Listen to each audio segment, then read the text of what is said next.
Aku diusir secara hina dan difitnah dengan tuduhan kriminal. Aku nyaris kehilangan segalanya. Tapi keberanianku dan bukti perlahan mengungkap manipulasi, kekerasan verbal, dan kebohongan sang suami, hingga hukum akhirnya berpihak pada kebenaran. Sebelum ceritanya dimulai, silakan tulis di kolom komentar. Dari daerah mana saja teman-teman yang menonton cerita ini? Jangan lupa like dan subscribe agar channel ini bisa semakin berkembang, dan bisa mempersembahkan cerita yang lebih menarik lagi. Malam itu hujan turun seperti disengaja untuk mempermalukanku. Bukan gerimis yang lembut, melainkan hujan deras yang memukul atap seng kontrakan kami dengan suara berisik, seolah ikut menertawakan nasibku. Aku berdiri di ruang tamu sempit yang selama 3 tahun terakhir kusebut rumah, dengan dada berdebar tanpa irama. Aku tidak tahu bahwa beberapa menit ke depan, hidupku akan terlepas dari porosnya dan berputar liar tanpa pegangan. Garda berdiri di depanku. Wajahnya kaku, rahangnya mengeras, matanya kosong, bukan kosong karena sedih, tapi kosong karena sudah lama tak lagi memandangku sebagai manusia. Aku masih sempat berpikir, mungkin ini hanya pertengkaran biasa. Kami sering bertengkar akhir-akhir ini. Aku masih sempat berharap ia akan menghela napas, lalu duduk, lalu berkata kami perlu bicara. Tapi harapan itu mati bahkan sebelum sempat bernapas. Cepat angkat kaki dari sini. Kalimat itu meluncur begitu saja, datar, tanpa emosi. Lebih dingin dari hujan di luar. Aku menatapnya, mencoba menangkap maksudnya, berharap ada kata lanjutan yang memperbaiki segalanya. Tidak ada. Garda melangkah ke arah kamar, membuka lemari, lalu kembali sambil membawa tasku. Tas yang berisi hidupku. Kartu identitas, beberapa uang receh, dan kenangan yang tak pernah ia anggap penting. Ia melempar tas itu ke lantai. Bunyi benda-benda di dalamnya saling berbenturan, terdengar lebih keras daripada hujan. Keluar. Sekarang, katanya lagi. Aku muak. Aku membuka mulut, tapi tidak ada suara yang keluar. Tenggorokanku seperti tersumbat oleh rasa tidak percaya. Garda, aku salah apa? Suaraku akhirnya lolos, gemetar, memalukan. Ia tertawa kecil. Tawa yang membuat perutku mual. Salahmu? Kamu masih berani nanya? Tanpa uangku, kamu itu bukan apa-apa. Keluar sebelum aku makin emosi. Aku melangkah mundur tanpa sadar.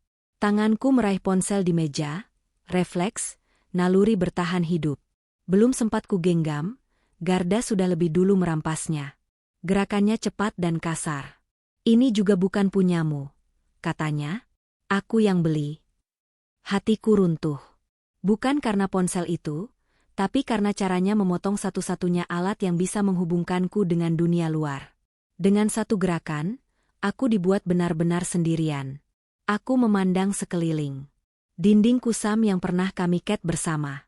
Sofa murah yang dulu kami beli sambil tertawa karena warnanya salah. Semua kenangan itu berdiri diam, tak membelaku. Aku merasa seperti tamu asing di hidupku sendiri. Beri aku waktu. Aku hanya perlu bicara, pintaku. Suaraku terdengar kecil, bahkan di telingaku sendiri. Tidak ada yang perlu dibicarakan. Garda mendekat, begitu dekat hingga aku bisa mencium aroma kopi pahit dari napasnya. Pergi sekarang, atau aku yang akan menyeretmu keluar. Ancaman itu bukan kiasan. Aku tahu caranya memegang lenganku saat marah.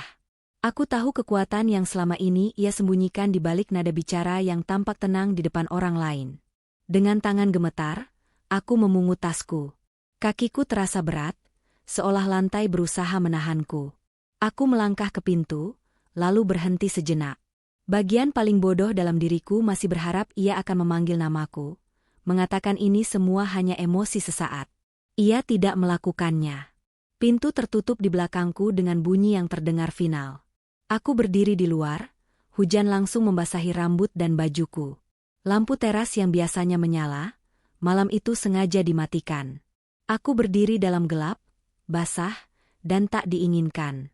Aku berjalan tanpa tujuan, menyusuri gang sempit dengan langkah terhuyung.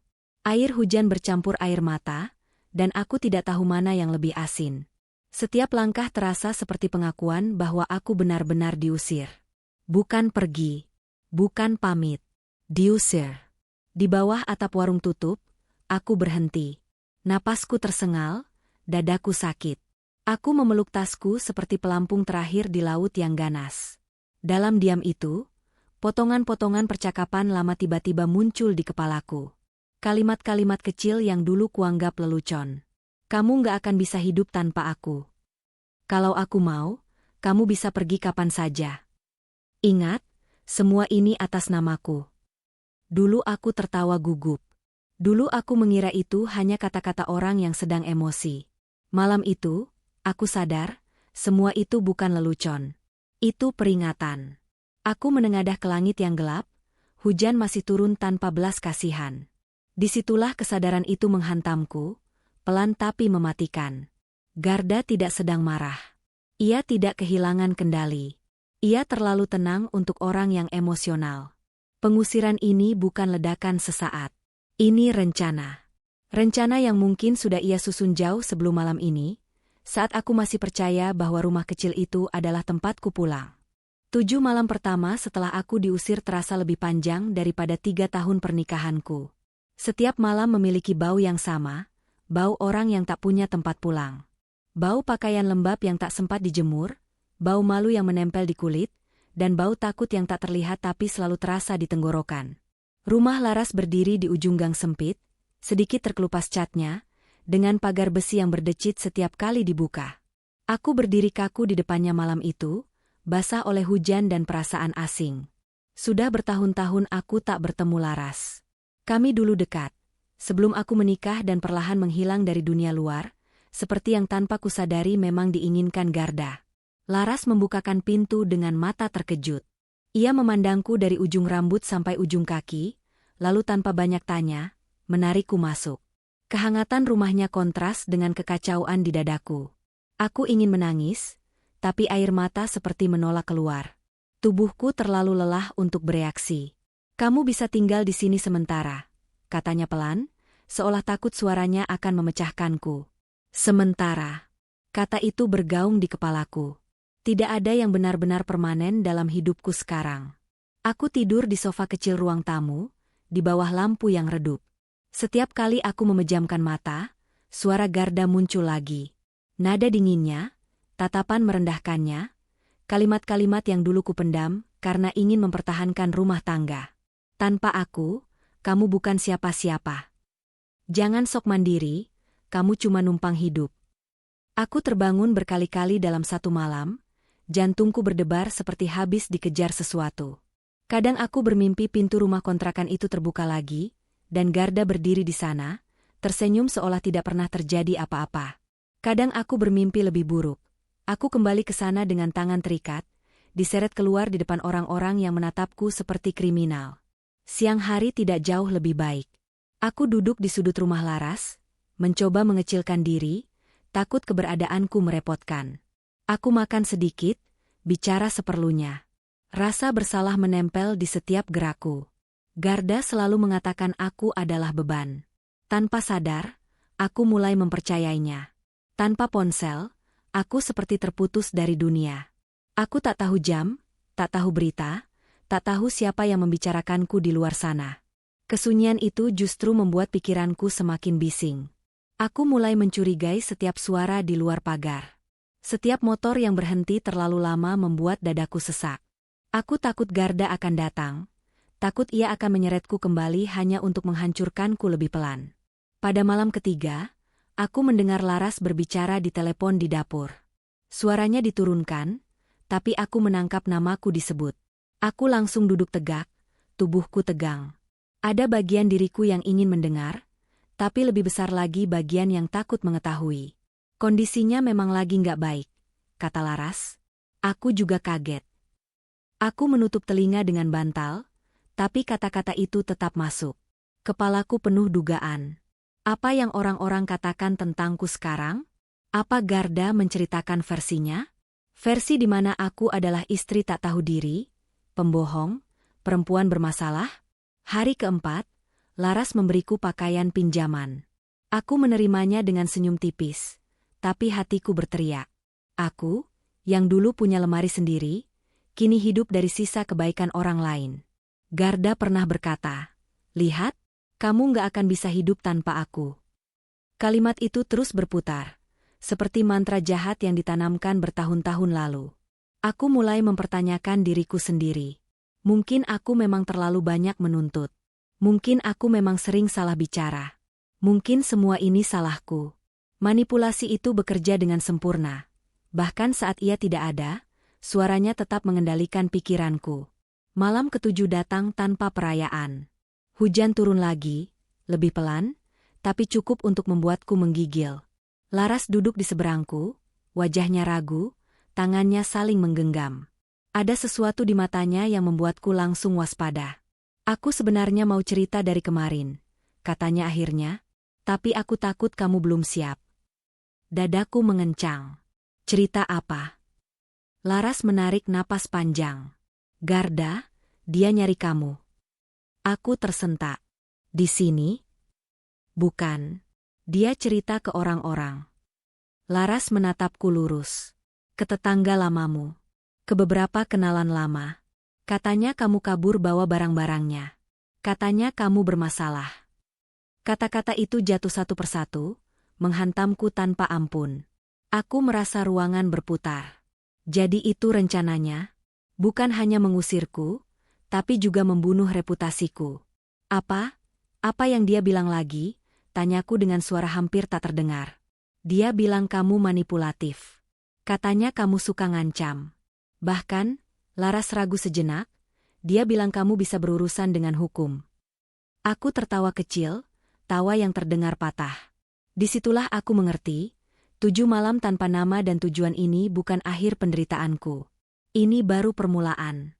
Dan di luar sana, Garda sedang menulis versinya tentang diriku, versi di mana aku bukan korban, tapi penjahat. Ketukan itu datang terlalu pagi, terlalu keras, dan terlalu pasti untuk sebuah kesalahpahaman.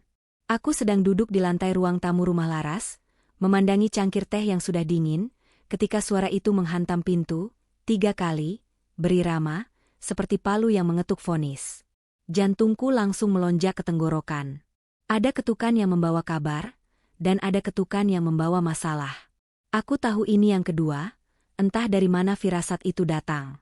Laras menatapku dengan wajah pucat. Kamu nunggu siapa? Tanyanya pelan. Aku menggeleng. Tanganku gemetar, dan sebelum aku sempat berdiri, pintu sudah dibuka. 2 orang berseragam berdiri di ambang pintu, basah oleh sisa hujan semalam. Wajah mereka netral, profesional, jenis wajah yang tidak memberi ruang untuk harapan. Selamat pagi. Kami dari kepolisian, kata salah satu dari mereka. Kami mencari, ia menyebut namaku dengan jelas, tanpa ragu. Dunia seperti mengecil. Udara menipis. Aku berdiri dengan kaki yang terasa bukan milikku. Saya, jawabku, suara itu terdengar asing bahkan di telingaku sendiri. Kami ingin berbicara sebentar. Ada laporan yang masuk atas nama Anda. Kata laporan jatuh seperti batu. Aku mencoba tersenyum, refleks yang kupelajari bertahun-tahun untuk meredakan situasi. Laporan apa, Pak? Ia membuka map coklat. Penggelapan barang, penipuan, dan ancaman. Aku tidak langsung pingsan, tapi tubuhku melakukan sesuatu yang mirip dengannya. Pandanganku mengabur, telingaku berdenging. Aku memegang sandaran kursi agar tidak jatuh. Penggelapan, penipuan, ancaman. 3 kata itu terdengar terlalu besar untuk hidupku yang sedang mengecil. Ini salah, kataku. Saya tidak melakukan itu. Petugas itu mengangguk, seolah sudah mendengar kalimat itu berkali-kali dari orang-orang lain. Pelapor memberikan keterangan yang cukup rinci. Kami hanya menjalankan prosedur. Pelapor. Aku tidak perlu bertanya siapa. Nama itu berdenyut di kepalaku seperti luka terbuka. Garda. Aku dibawa duduk. Pertanyaan-pertanyaan datang beruntun, disampaikan dengan nada yang sopan tapi dingin. Sejak kapan aku meninggalkan rumah? Barang apa saja yang kubawa? Apakah ada perselisihan sebelumnya? Apakah aku pernah mengirim pesan bernada ancaman? Aku menjawab sejujurnya, tapi kejujuran terasa rapuh ketika berhadapan dengan cerita yang sudah disusun rapi. Garda, rupanya, tidak sekadar menyebarkan gosip. Ia membangun narasi. Ia menyebut tanggal, jam, bahkan kalimat yang katanya kuucapkan. Detail-detail itu membuat ceritanya terdengar nyata, dan ceritaku terdengar seperti pembelaan panik. Saya tidak punya ponsel, kataku, hampir putus asa. Dia merampasnya malam itu. Petugas itu saling berpandangan. Salah satu dari mereka mencatat sesuatu. Pelapor menyatakan Anda membawa ponsel tersebut dan menggunakannya untuk mengirim pesan ancaman. Aku tertawa kecil, tawa yang pecah di tengah jalan. Bagaimana caranya saya mengirim pesan kalau saya tidak punya ponsel? Pelapor mengatakan ponsel itu miliknya. Jawabnya datar. Dan Anda membawanya. Sekali lagi, dunia terasa terbalik. Semua yang kulihat nyata, kini dipertanyakan. Semua yang ia klaim, diterima sebagai kemungkinan. Aku merasa kecil, telanjang, berdiri di hadapan sistem yang tidak mengenalku, tidak peduli pada lukaku. Setelah mereka pergi, dengan janji akan memanggilku lagi, aku terduduk lama di lantai. Laras memelukku, tapi tubuhku kaku. Tangisku akhirnya pecah, bukan tangis keras, melainkan tangis tertahan yang menyakitkan dada. Aku bukan hanya diusir. Aku sedang dihapus, digantikan oleh versi diriku yang diciptakan Garda. Hari-hari berikutnya adalah kabut ketakutan. Setiap suara motor berhenti di depan rumah membuatku melompat. Setiap langkah kaki di luar pagar terdengar seperti ancaman. Aku mulai bermimpi tentang ruang interogasi, tentang lampu terang yang menyilaukan, tentang namaku yang disebut dengan nada curiga. Aku mencoba mengingat kembali setiap detail malam pengusiran itu, mencari celah, mencari pegangan. Lalu, di antara ingatan yang berantakan, satu hal menonjol, satu detail kecil yang terasa salah sejak awal. Tuduhan penggelapan. Garda menyebut aku membawa sebuah barang tertentu, barang yang katanya bernilai besar dan berada dalam penguasaanku saat aku pergi. Aku menutup mata, memutar ulang malam itu. Tasku ringan. Terlalu ringan untuk membawa apa yang ia tuduhkan. Dan aku ingat betul, barang itu tidak ada di rumah malam itu. Ia sudah menjualnya. Aku teringat percakapan singkat beberapa minggu sebelumnya, saat ia pulang dengan wajah puas dan berkata, ada urusan yang beres hari ini. Saat itu aku tidak bertanya. Sekarang, ingatan itu terasa seperti potongan puzzle yang akhirnya menemukan tempatnya. Untuk pertama kalinya sejak ketukan pintu itu, dadaku tidak hanya dipenuhi takut. Ada sesuatu yang lain, kecil tapi tajam. Salah satu tuduhan itu bukan hanya bohong. Itu kebohongan yang bisa runtuh jika disentuh di tempat yang tepat. Setelah polisi pergi dan tuduhan itu menggantung di kepalaku seperti awan hitam yang tak mau bergerak, aku mulai hidup dengan satu kebiasaan baru, mengingat. Bukan mengenang hal-hal indah, melainkan menguliti masa lalu pelan-pelan, meski perih. Karena disitulah satu-satunya tempat di mana kebenaran masih mungkin bersembunyi. Aku duduk sendirian di ruang tamu rumah Laras saat malam kembali turun. Lampu redup membuat bayangan di dinding bergerak seperti ingatan yang tak tenang. Dalam kesunyian itu, suara Garda datang lagi, bukan dari luar, tapi dari kepalaku sendiri. Aku membencinya karena bahkan tanpa tubuhnya, ia masih bisa mengendalikan caraku berpikir. Kalau kamu lebih pintar sedikit, kita nggak akan berantem terus. Sudahlah, kamu terlalu sensitif. Aku ngomong gitu demi kebaikan kamu. Kalimat-kalimat itu dulu kuanggap biasa. Bagian dari pernikahan. Bagian dari kompromi. Aku tumbuh dengan keyakinan bahwa istri yang baik adalah istri yang mengalah. Maka aku mengalah, lagi dan lagi, sampai aku tak tahu lagi mana diriku yang asli dan mana diriku yang dibentuk oleh ketakutan. Aku mulai mengingat tahun pertama pernikahan kami. Saat aku masih bekerja dan punya penghasilan sendiri. Garda sering memuji di depan orang lain, tapi di rumah ia akan berkata, kerjaanmu itu nggak seberapa. Jangan sok sibuk. Aku tertawa saat itu, menganggapnya bercanda. Aku tidak tahu bahwa itu adalah langkah pertama, membuatku meragukan nilainya sendiri. Tahun berikutnya, ia mulai mengatur. Dengan nada yang selalu terdengar logis. Ngapain kamu masih kerja? Aku kan ada. Uangku uang kita.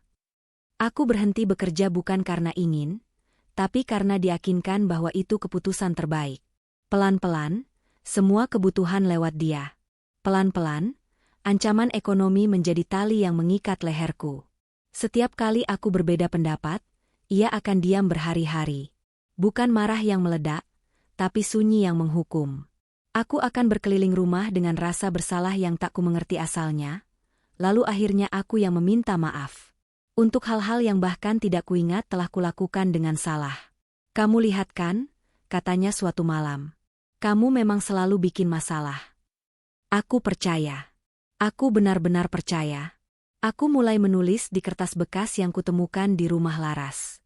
Menuliskan kejadian-kejadian kecil yang dulu kuanggap sepele. Ternyata jumlahnya terlalu banyak untuk disebut kebetulan. Hinaan yang dibungkus candaan. Larangan yang disebut perhatian. Ancaman yang disebut nasihat. Aku ingat satu malam, jauh sebelum pengusiran itu, saat aku menangis karena kelelahan. Garda menatapku lama, lalu berkata, kalau kamu pergi dari rumah ini, kamu gak akan dapat apa-apa. Ingat itu. Aku gemetar saat itu, tapi ia tersenyum seolah baru mengatakan hal biasa. Aku dulu mengira itu hanya kata-kata orang marah. Sekarang aku tahu, itu pernyataan kepemilikan. Semakin aku mengingat, semakin jelas pola itu terlihat. Aku tidak pernah diberi ruang untuk salah, tapi selalu disalahkan. Aku tidak pernah diberi kesempatan untuk kuat, tapi selalu dilemahkan. Dan yang paling kejam, aku dibuat percaya bahwa semua itu wajar. Bahwa aku pantas mendapatkannya karena aku tidak sempurna. Di tengah penelusuran ingatan itu, tanganku berhenti pada satu benda kecil di dasar tasku. Sebuah flash disk hitam kusam. Aku memandangnya lama, napasku tertahan. Aku hampir lupa keberadaannya. Flash disk itu dulu kusembunyikan tanpa tujuan jelas. Hanya naluri. Malam-malam saat Garda marah dan aku merasa perlu merekam, mencatat, menyimpan, meski aku tak pernah berani membukanya lagi. Tanganku gemetar saat aku meminjam laptop Laras. Layar menyala, sunyi terasa semakin berat. Aku mencolokkan flash disk itu, setengah berharap isinya kosong. Tapi folder itu ada. Dengan tanggal-tanggal yang membuat perutku melilit. Rekaman suara. Aku menekan salah satu file. Suara Garda memenuhi ruangan, jelas, dingin, tanpa topeng. Kata-kata yang dulu kudengar langsung kini terdengar lebih kejam saat diputar ulang. Ancaman. Hinaan. Kalimat yang tidak bisa lagi disalahartikan sebagai bercanda. Kalau kamu macam-macam, aku bisa bikin hidupmu hancur. Aku menutup mulutku dengan tangan. Air mata jatuh tanpa bisa kutahan. Bukan hanya karena sakitnya mendengar ulang, tapi karena kesadaran yang menghantamku keras. Aku tidak gila. Aku tidak berlebihan. Semua ini nyata. Di antara rekaman itu, ada satu file yang membuatku berhenti bernapas. Tanggalnya beberapa minggu sebelum pengusiran. Isinya percakapan singkat, Garda berbicara tentang barang yang kini dituduhkan padaku. Tentang menjualnya, tentang mengamankan cerita, kalau suatu hari aku berulah. Aku terduduk lemas. Dunia tidak lagi berputar tanpa arah. Untuk pertama kalinya sejak malam aku diusir, garis-garis itu mulai tersambung.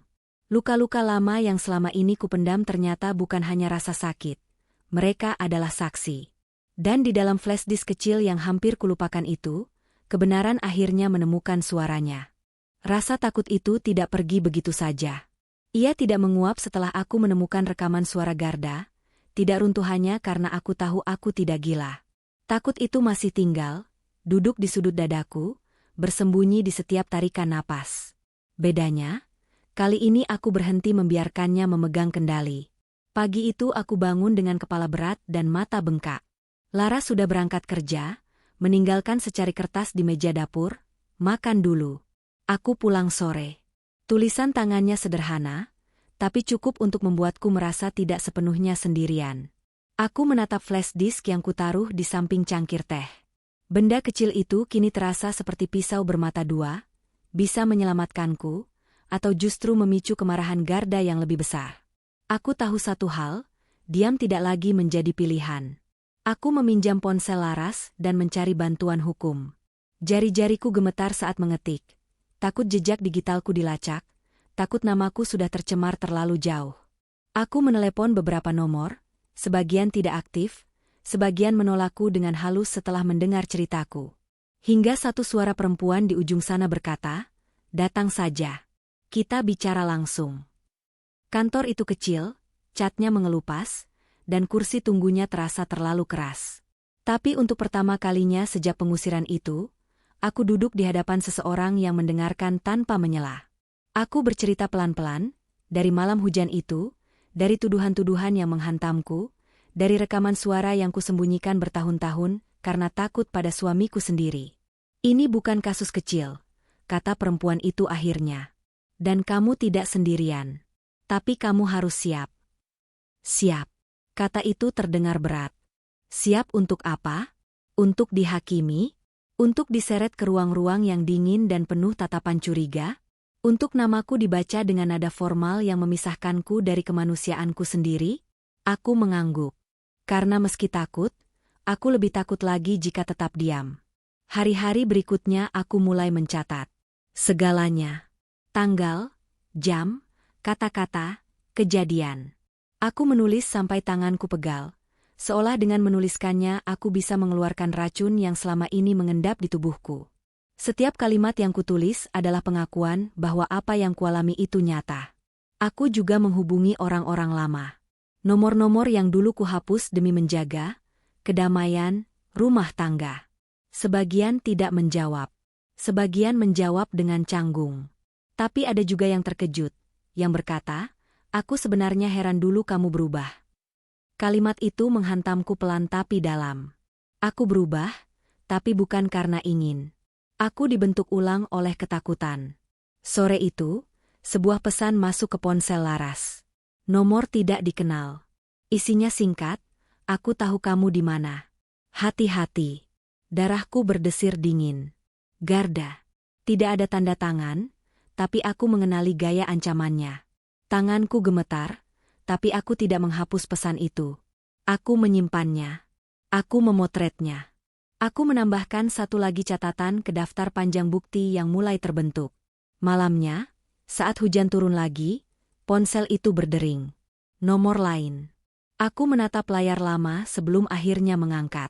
Suara di seberang sana ragu, tertahan, seperti orang yang sudah lama menimbang keberanian. Aku temannya Garda, katanya pelan. Atau mungkin lebih tepatnya, mantan. Aku menahan napas. Ada apa? Dia cerita banyak tentang kamu. Tapi ada yang gak beres. Suaranya bergetar. Aku tahu kamu sedang dilaporkan. Dan, aku tahu beberapa hal yang dia sembunyikan. Jantungku berdegup kencang. Kenapa kamu menghubungiku? Hening sejenak. Karena aku gak bisa tidur. Tapi aku juga gak mau mati bodoh. Aku menggenggam ponsel erat-erat. Apa maksudmu? Aku mau bicara. Aku mau jadi saksi, katanya akhirnya. Tapi ada syarat. Satu kata itu menggantung di udara, berat dan mengancam. Syarat apa? Namaku tidak boleh muncul. Setidaknya belum. Dan kalau sampai dia tahu aku bicara, aku minta perlindungan. Aku tahu bagaimana caranya dia menghancurkan orang. Aku menutup mata. Di titik ini, aku tahu, melawan berarti memasuki wilayah yang lebih gelap. Bukan hanya soal membuktikan diriku tidak bersalah, tapi tentang bertahan dari orang yang terbiasa memegang kendali dengan cara apapun. Aku menarik napas panjang. Ketakutan masih ada, tapi untuk pertama kalinya, ia tidak lagi membungkamku. Aku setuju, kataku pelan. Kita cari cara yang aman. Telepon itu terputus, meninggalkan keheningan yang bergetar. Aku duduk lama, memandangi dinding yang sama, lantai yang sama. Dunia belum berubah. Garda masih bebas. Tuduhan masih menempel di namaku. Tapi sesuatu di dalam diriku telah bergeser. Aku tidak lagi berlari. Dan untuk pertama kalinya, ketakutan itu tahu, aku tidak akan tunduk selamanya. Hari ketika aku kembali melangkah ke kantor kepolisian, kakiku tidak lagi gemetar seperti sebelumnya. Takut itu masih ada. Tentu saja, ia tidak pernah benar-benar pergi. Tetapi kini ia berjalan di belakangku, bukan lagi menarikku mundur. Di tanganku ada map coklat lusuh berisi salinan catatan, transkrip rekaman, dan kronologi yang kutulis dengan tangan sendiri. Setiap lembar kertas adalah potongan hidupku yang dulu diabaikan, kini kupaksa untuk bicara. Ruang tunggu itu dingin, baunya campuran kertas lama dan kopi basi. Aku duduk tegak, menahan dorongan untuk menyilangkan tangan di dada seperti orang yang sedang mencari perlindungan. Di seberang ruangan, Garda duduk dengan jas rapi yang belum pernah kulihat ia kenakan untukku. Rambutnya tersisir, wajahnya dibuat letih, wajah korban. Ketika pandangan kami bertemu, ia mengangguk kecil, seolah kami hanya dua orang yang terlibat salah paham kecil. Dadaku menegang, bukan oleh marah, melainkan oleh kesadaran pahit. Ia masih memainkan peran itu. Penyidik memanggil kami satu persatu. Aku masuk lebih dulu. Pertanyaan datang dengan ritme yang berbeda dari sebelumnya. Lebih spesifik. Lebih tajam. Aku menjawab dengan pelan dan runtut, merujuk pada catatanku. Ketika kutunjukkan rekaman suara, ruangan itu seperti menahan napas. Tidak ada teriakan, tidak ada drama, hanya kalimat-kalimat Garda yang dingin dan jelas, diputar ulang dengan volume cukup untuk membuat siapapun merinding. Rekaman ini Anda buat kapan? Tanya penyidik. Kapanpun saya merasa terancam. Jawabku. Bukan untuk dipakai, hanya untuk bertahan. Aku tidak tahu apakah mereka mempercayaiku sepenuhnya. Tapi aku tahu satu hal. Ceritaku kini berdiri di atas kaki sendiri, tidak lagi bergantung pada simpati. Hari-hari berikutnya, satu persatu saksi datang. Tetangga lama yang pernah mendengar pertengkaran kami lewat dinding tipis. Rekan kerjanya yang mengingat bagaimana Garda pernah membual tentang mengamankan aset jika suatu hari aku membangkang. Bahkan seseorang dari lingkaran lamanya, orang yang meneleponku malam hujan itu, memberikan keterangan tertulis dengan identitas disamarkan. Setiap kesaksian tidak berdiri sendiri. Mereka saling menyambung, membentuk pola yang tak bisa lagi diabaikan. Aku menyaksikan dari kejauhan bagaimana cerita Garda mulai bertabrakan dengan dirinya sendiri. Pada satu kesempatan, ia berkata aku pergi membawa barang. Pada kesempatan lain, ia mengatakan barang itu hilang jauh sebelum aku pergi. Waktu yang ia sebutkan bergeser, jam yang ia klaim berubah. Kebohongan memang bisa rapi, tapi ia tidak pernah sabar. Di sela-sela proses itu, konflik batinku berputar tanpa henti. Setiap detail yang kubuka adalah luka lama yang kembali berdarah. Ada malam-malam ketika aku pulang ke rumah Laras dan duduk memandangi dinding, bertanya apakah semua ini sepadan. Aku lelah membongkar hidupku sendiri untuk meyakinkan orang lain bahwa aku tidak pantas dihancurkan. Tapi setiap kali keraguan itu datang, aku teringat wajahku sendiri di bawah hujan malam pengusiran itu, dan aku tahu aku tidak boleh berhenti. Puncaknya datang pada hari pemeriksaan lanjutan, ketika Garda diminta menjelaskan ulang kronologi pengusiran. Ia berbicara lancar, terlalu lancar. Menyebut tanggal dengan percaya diri, menyebut jam seolah menghafal skrip. Penyidik mengangguk, lalu bertanya satu hal yang tampak sepele. Pada jam yang Anda sebutkan, Anda mengatakan ponsel berada di tangan terlapor. Apakah Anda ingat menghubungi siapapun dari ponsel Anda sendiri malam itu? Garda tersenyum kecil. Tidak. Ponsel saya dibawa dia. Penyidik membuka berkas lain.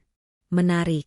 Karena pada jam yang sama, tercatat panggilan keluar dari nomor Anda ke nomor rekan Anda, berdurasi 3 menit. Dari ponsel yang terdaftar atas nama Anda. Ruangan itu sunyi. Senyum Garda membeku, sepersekian detik terlalu lama. Ia membuka mulut, menutupnya lagi. Aku merasakan denyut di pelipisku, bukan karena takut, melainkan karena sesuatu di dalam diriku akhirnya sinkron dengan kenyataan. Itu, mungkin salah catat, katanya cepat. Penyidik mencondongkan badan. Catatan operator tidak salah. Dan ini bukan satu-satunya. Ada transaksi lokasi yang menunjukkan ponsel Anda berada di rumah saat itu. Kesalahan besar itu jatuh begitu saja, tanpa teriakan. Garda mencoba memperbaiki ceritanya, tapi setiap kata justru mengikatnya lebih erat. Ia mengoreksi detail yang tak ditanya, menambahkan penjelasan yang tidak diminta. Aku melihat topeng itu retak, garis-garis halus muncul di wajahnya, retakan orang yang terbiasa mengendalikan, kini kehilangan kendali. Saat aku keluar dari ruangan, kakiku terasa ringan dan berat sekaligus. Ringan karena kebenaran mulai menemukan jalannya. Berat karena aku tahu, apapun hasilnya nanti, tidak ada yang bisa mengembalikan tahun-tahun yang hilang. Tapi ada satu hal yang tak bisa lagi ia ambil dariku. Di lorong itu, aku berhenti sejenak, menarik napas dalam-dalam. Aku tidak tersenyum. Aku tidak menangis. Aku hanya berdiri, tegak, utuh, menyadari bahwa kebohongan yang rapi akhirnya selalu kalah oleh satu kesalahan kecil yang tak bisa disembunyikan. Dan hari itu, di depan penyidik, Garda membuat kesalahan itu sendiri. Hari itu ruang pemeriksaan terasa lebih sempit dari biasanya. Udara di dalamnya berat, seperti dipenuhi bisikan yang tak terlihat. Aku duduk di kursi yang sama seperti sebelumnya, tetapi perasaanku berbeda. Setelah kesalahan Garda terbuka di hadapan penyidik, aku sempat berpikir semuanya akan bergerak lurus menuju kebenaran. Aku salah. Aku lupa satu hal paling berbahaya dari orang seperti Garda, mereka tidak berhenti saat ketahuan. Mereka berubah bentuk. Ia masuk dengan wajah yang berbeda. Tidak lagi rapi dan percaya diri seperti sebelumnya. Kali ini matanya merah, bahunya sedikit turun, langkahnya tampak berat. Begitu duduk, ia menarik napas panjang, seolah sedang menahan tangis yang nyaris tumpah. Jika aku tidak mengenalnya, mungkin aku pun akan percaya. Aku cuma mau keadilan, katanya dengan suara parau. Aku sudah terlalu lama disakiti. Kalimat itu membuat perutku melilit. Disakiti. Kata itu meluncur dari mulut orang yang selama bertahun-tahun membuatku meragukan kewarasanku sendiri. Penyidik menatapnya dengan ekspresi netral, memberi ruang. Dan di ruang itulah Garda mulai memainkan peran terbaiknya. Ia bercerita tentang tekanan kerja, tentang istri yang katanya tidak pernah puas, tentang malam-malam ketika ia pulang dan menemukan rumah dingin, karena aku selalu menuntut. Ia menangis, benar-benar menangis. Bahunya bergetar, tangannya menutupi wajah. Aku merasakan sesuatu yang berbahaya bergerak di dadaku, keraguan. Bukan pada kebenaran, tapi pada diriku sendiri. Gaslighting tidak mati hanya karena bukti, ia hidup di celah emosi. Dia sering mengancam. Lanjutnya, menyebut namaku dengan nada iba. Aku takut. Aku cuma ingin melindungi diri. Aku menggenggam tanganku sendiri di bawah meja. Kukuku menekan telapak sampai terasa nyeri. Aku harus tetap diam, begitu kataku pada diri sendiri. Aku tidak boleh terpancing. Tapi tubuhku mengingat. Tubuhku tahu betul bagaimana rasanya disalahkan dengan nada lembut. Saat giliranku berbicara, suaraku hampir tidak keluar. Kata-kata Garda masih berputar di kepalaku, memantul, mencari celah untuk masuk. Aku menjawab singkat, merujuk pada bukti, pada kesaksian. Namun aku bisa merasakan tekanan itu, tekanan untuk terlihat tenang, masuk akal, tidak emosional. Sementara di seberangku, emosi dipakai sebagai senjata. Di luar ruangan, aku hampir runtuh. Kakiku lemas, punggungku bersandar ke dinding dingin. Aku merasa seperti kembali ke titik awal. Perempuan yang berdiri di bawah hujan, membawa tas dan rasa bersalah yang bukan miliknya. Laras yang menungguku di lorong memelukku erat tanpa bicara. Aku menutup mata, mencoba mengatur napas. Mungkin aku memang terlalu keras, bisikku tanpa sadar. Kalimat itu mengejutkanku sendiri. Betapa mudahnya narasi itu menyusup kembali. Laras menggenggam bahuku. Tidak, katanya tegas. Itu yang selalu dia lakukan. Kami duduk lama di bangku lorong. Waktu berjalan lambat, dan setiap menit terasa seperti ujian. Lalu ponsel Laras bergetar. Satu pesan masuk. Dari nomor yang tidak dikenal. Aku hampir mengabaikannya, takut membuka pintu lain untuk rasa takut yang baru. Tapi Laras membukanya, dan wajahnya berubah. Ini dari saksi itu, katanya pelan.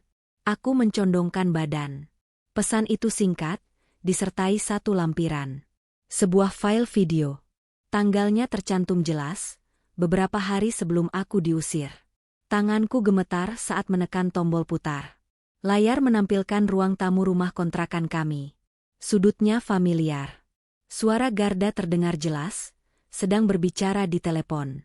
Wajahnya tidak terlihat penuh, tapi cukup untuk dikenali. Dan kata-katanya, kata-kata itu tidak menyisakan ruang untuk tafsir. Tenang aja, katanya santai. Aku lagi nyiapin cerita. Biar kalau dia ribut, posisinya kebalik. Nanti aku laporin duluan. Aman. Dunia berhenti. Aku menutup mulutku dengan tangan, Air mata mengalir tanpa suara. Ini bukan rekaman suara yang bisa diperdebatkan. Ini bukan kesaksian samar. Ini rencana yang tertangkap kamera, lengkap dengan waktu dan tempat. Kami menyerahkan video itu kepada penyidik saat sesi dilanjutkan. Ruangan kembali sunyi, tapi kali ini sunyinya berbeda. Penyidik menatap layar, lalu menatap Garda. Tidak ada lagi ruang untuk tangisan. Tidak ada lagi simpati yang bisa diminta. Garda membuka mulutnya, lalu menutupnya lagi. Topeng korban itu jatuh begitu saja, pecah tanpa suara. Aku duduk tegak. Dadaku masih berdebar, tapi bukan karena takut. Di saat genting, ketika aku hampir runtuh oleh narasi palsu yang dibungkus air mata, kebenaran muncul, tajam, tak terbantahkan. Dan untuk pertama kalinya, aku melihat Garda tanpa peran apapun. Bukan korban. Bukan pahlawan. Hanya pelaku yang kehabisan cerita. Hari itu langit tampak biasa saja. Terlalu biasa untuk sebuah hari yang akan menentukan sisa hidupku. Tidak ada hujan, tidak ada petir, hanya matahari pucat yang menggantung di atas gedung pengadilan. Aku berdiri di tangga depan, menarik napas panjang, merasakan berat udara masuk ke paru-paruku.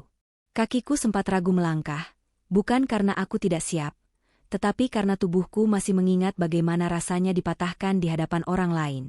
Ruang sidang penuh. Terlalu penuh. Wajah-wajah asing duduk berderet, sebagian menatapku dengan rasa ingin tahu, sebagian lain dengan penilaian yang tak mereka sembunyikan.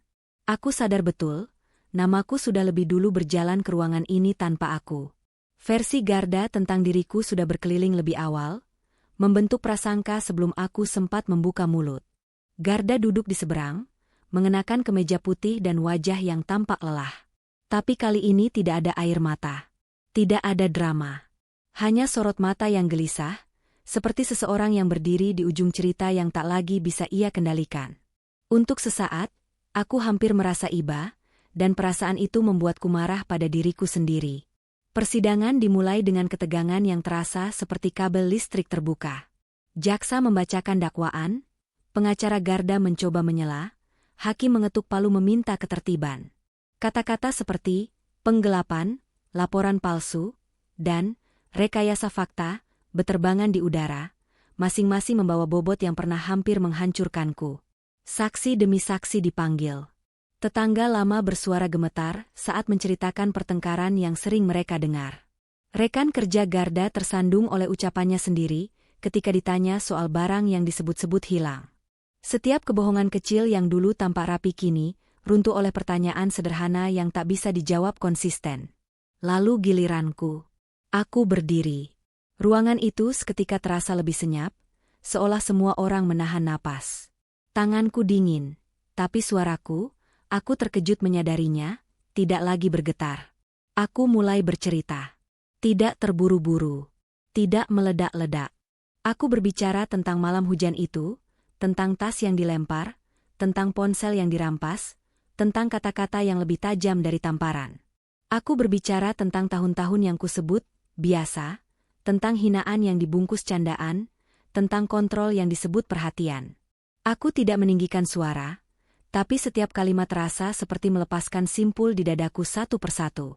Untuk pertama kalinya, aku tidak menyensor diriku demi terlihat pantas. Ketika rekaman diputar, aku menutup mata sejenak. Suara Garda memenuhi ruangan, dingin dan telanjang, tanpa topeng. Aku membuka mata dan melihat beberapa orang menunduk, tak sanggup menatap layar. Aku melihat Garda menegang, rahangnya mengeras. Tidak ada lagi ruang untuk penyangkalan. Pengacara Garda mencoba memutar arah, menuduh rekaman itu diambil tanpa izin, mencoba mengaburkan substansi dengan prosedur. Tapi kebenaran tidak sedang meminta izin. Ia berdiri di sana, jelas, tak terbantahkan. Saat sesi ditutup, hakim meminta semua pihak menunggu putusan. Waktu kembali melambat. Aku duduk, menatap tanganku sendiri. Tangan yang dulu gemetar memohon, kini diam. Aku tidak tahu apa yang akan diputuskan. Hukum tidak selalu ramah pada perempuan sepertiku. Aku sudah menyiapkan diri untuk kemungkinan terburuk, bahwa meski kebenaran terdengar, ia belum tentu menang. Hakim kembali. Ruangan berdiri. Palu diketuk. Putusan dibacakan dengan suara yang tenang, nyaris datar. Setiap kata terasa seperti langkah kaki mendekat. Dan di sanalah twist itu datang. Hakim menyatakan laporan Garda terbukti direkayasa. Tuduhan terhadapku gugur. Tidak hanya itu, majelis memerintahkan penyelidikan lanjutan terhadap Garda atas laporan palsu dan kekerasan psikologis. Ruangan bergemuruh pelan, bukan oleh sorak, melainkan oleh kejut yang ditahan. Aku tidak langsung bereaksi. Otakku butuh beberapa detik untuk mengejar kenyataan. Aku menoleh ke Laras, matanya berkaca-kaca. Aku menoleh ke Garda, dan untuk pertama kalinya, ia tidak menatapku. Kepalanya tertunduk, seolah seluruh dunia akhirnya melihat apa yang selama ini kusembunyikan sendirian. Hakim menutup sidang. Palu diketuk sekali lagi. Selesai. Aku melangkah keluar gedung dengan langkah yang terasa asing. Matahari masih di sana, sama seperti pagi tadi. Dunia tidak berubah bentuk. Tapi aku berubah. Beban di dadaku yang selama ini kupikir bagian dari diriku, perlahan luruh. Aku tidak berteriak. Aku tidak menangis keras. Aku hanya menarik napas panjang. Dan untuk pertama kalinya dalam waktu yang sangat lama, napas itu tidak terasa sakit. Kebenaran tidak selalu datang dengan tepuk tangan. Kadang ia datang dengan sunyi yang lega. Dan hari itu, aku tahu satu hal pasti. Kebenaran tidak bisa dibungkam, ia hanya menunggu cukup berani untuk disuarakan. Putusan itu membuat Garda harus mempertanggungjawabkan perbuatannya. Proses hukumnya berjalan tanpa sorak-sorai, tanpa drama yang pantas dijadikan tontonan. Tidak ada musik kemenangan. Hanya deretan tanggal, panggilan pemeriksaan lanjutan, dan satu kursi kosong di ruang tamu rumah kontrakan yang dulu kusebut rumah. Aku melihat semuanya dari jarak aman, bukan karena aku kuat, tapi karena aku akhirnya tahu kapan harus melangkah mundur. Hari ketika aku menandatangani berkas terakhir, tanganku tidak gemetar. Aku berdiri di lorong kantor dengan dinding abu-abu dan lampu putih yang terlalu terang, menunggu namaku dipanggil. Namaku. Nama yang sempat dicabik-cabik, diseret ke ruang-ruang yang dingin, dan dipakai orang lain untuk membangun kebohongan. Aku mengucapkannya pelan dalam hati, seperti mantra, ini aku, dan aku masih utuh. Garda tidak menatapku ketika kami berpapasan. Tidak ada lagi amarah, tidak ada lagi sandiwara. Yang tersisa hanyalah tubuh yang kehabisan cerita. Aku tidak merasa menang. Aku juga tidak merasa kalah. Aku hanya merasa selesai. Dan perasaan itu anehnya lebih ringan daripada apapun yang pernah kurasakan. Setelah semua itu, hidup tidak serta-merta menjadi mudah. Aku tidak bangun keesokan hari dengan masa depan yang rapi. Aku masih menumpang di rumah Laras, masih menghitung langkah, masih terbangun kadang-kadang oleh mimpi yang terlalu nyata. Ada hal-hal yang hilang dan tidak kembali, kepercayaan yang polos, rasa aman yang sederhana, dan bagian diriku yang dulu percaya bahwa cinta selalu cukup. Aku kehilangan banyak hal, ya, waktu, tenaga, pekerjaan yang dulu kutinggalkan. Lingkaran pertemanan yang menyusut karena gosip lebih cepat daripada kebenaran. Aku kehilangan versi diriku yang tak pernah curiga. Tapi kehilangan itu juga membersihkan ruang.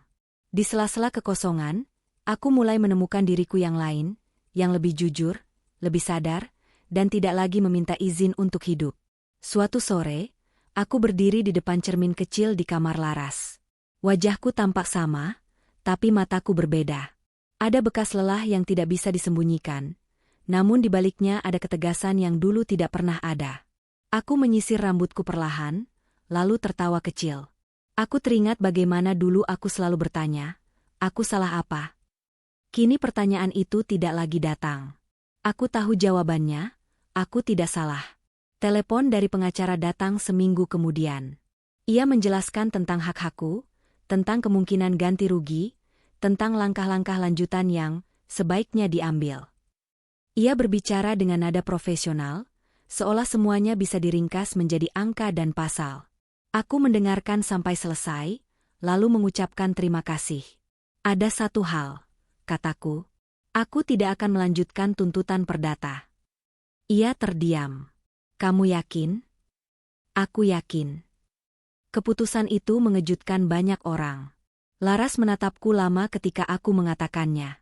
Kamu sudah sejauh ini, katanya pelan. Kamu berhak.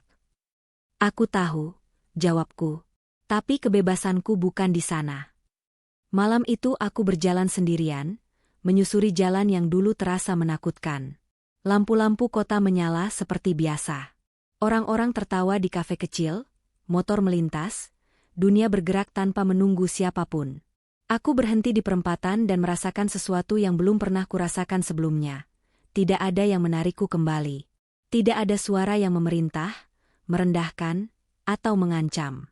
Sunyi itu, sunyi yang netral, adalah kebebasan. Keputusan besar itu bukan menolak uang atau menutup perkara. Keputusan besarku adalah memilih untuk pergi. Bukan melarikan diri, tapi meninggalkan lingkaran yang selama ini mendefinisikanku sebagai korban. Aku mengurus kepindahan, mengemas barang-barang sederhana, dan menuliskan alamat baru di buku catatanku. Aku memilih kota kecil yang tidak mengenalku, pekerjaan yang sederhana tapi jujur, dan pagi-pagi yang tidak dimulai dengan ketakutan. Pada hari aku pergi, Laras memelukku lama. "Kamu akan baik-baik saja," katanya, bukan sebagai penghiburan, tapi sebagai pernyataan. "Aku tahu," jawabku. Dan untuk pertama kalinya, aku benar-benar tahu. Di kereta yang membawaku pergi, aku memandang keluar jendela. Pemandangan bergerak cepat, seperti hidup yang akhirnya kembali berjalan. Aku tidak menoleh ke belakang. Tidak karena aku membenci masa lalu, tapi karena aku tidak lagi hidup di sana. Aku tidak lagi perempuan yang sama. Bukan karena aku lebih keras, melainkan karena aku lebih jujur pada diriku sendiri. Aku belajar bahwa kebenaran tidak selalu memberimu kemenangan yang gemilang, tapi ia memberimu pilihan. Dan kebebasan, ternyata, bukan hadiah dari hukum atau pengakuan orang lain. Kebebasanku datang dari satu keputusan yang tak disangka siapapun, termasuk diriku sendiri. Memilih diriku, dan melangkah pergi tanpa perlu membuktikan apapun lagi.